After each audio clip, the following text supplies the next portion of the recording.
High in the central hills of Sri Lanka, where the air thins and the world seems to fall away beneath your feet, lies Idalgashinna, a small hamlet that many may overlook on a map. Around 10 kilometers from the famed holiday destination of Haputale, this unassuming location, perched on a mountain ridge, offers one of the most striking encounters with the island's famed hill country railway. The railway line that threads through Idalgashinna is no ordinary track. It forms part of the storied route from Badulla to Colombo, an engineering marvel from the British colonial era. Many tourists describe this journey as one of the most scenic train rides in the world.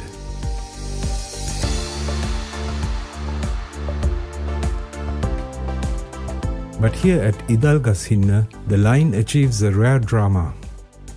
The train snakes along the slender spine of the ridge with steep drops on either side. On one flank, tea estates and forests tumble into mist-filled valleys.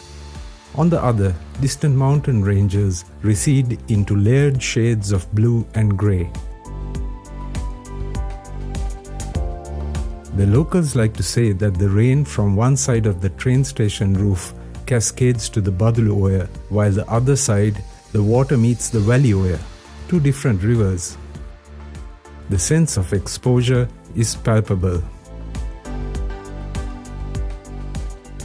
There are few places on the route where passengers feel quite so suspended between earth and sky.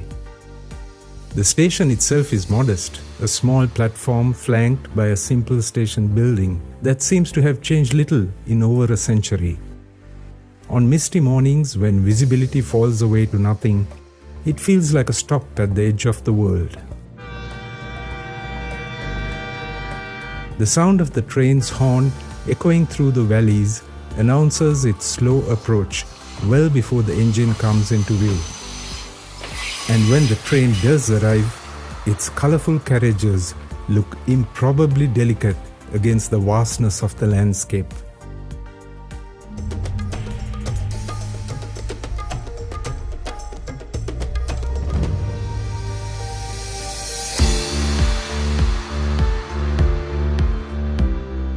Due to the steep gradient of the hills, both towards Badulla and in the other direction Nanuya, the trains seem to crawl along tracks at snail's pace, framed by the surrounding lush mountain vistas. Idalgashinna train station is the fourth highest in Sri Lanka and is on the path of the train's descent all the way down to Badulla. The trains passing through have quaint local names like Udaratamanike and Podimanike. Also, there are goods trains, the night mail train, and other special trains passing through.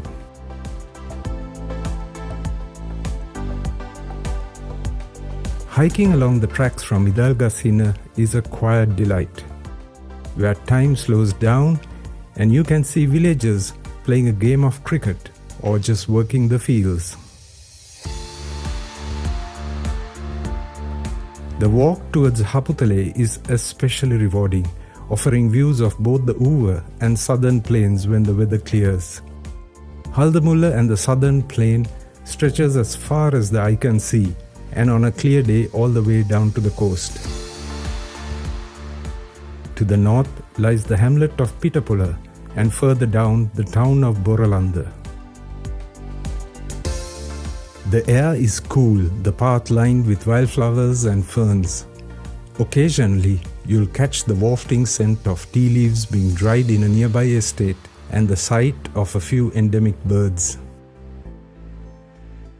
Though Idalgashinna itself offers little in the way of attractions beyond the railway and its dramatic setting, its surroundings add further interest. A short 15-minute drive brings you to the Adisham bungalow near Haputale, a stately country house now run as a monastery with beautiful gardens and forest walks. Their organic jams, chutneys, cordials and sauces made with minimal preservatives from the gardens of Adisham bungalow is a much sought after product. Further afield, the Damathanna tea factory invites visitors to trace the journey of tea from leaf to cup. For the adventurous, the windswept heights of Lipton Seat provide sweeping views over multiple provinces, a sight Sir Thomas Lipton himself is said to have cherished.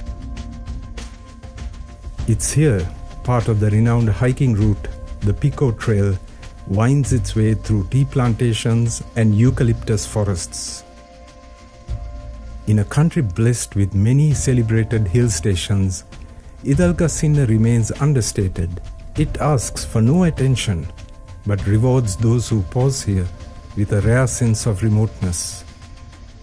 For travelers who prefer quiet moments, the chance to watch the clouds part over a distant peak, or to hear the soft rumble of a train in the valley below this mountain ridge offers something quietly unforgettable.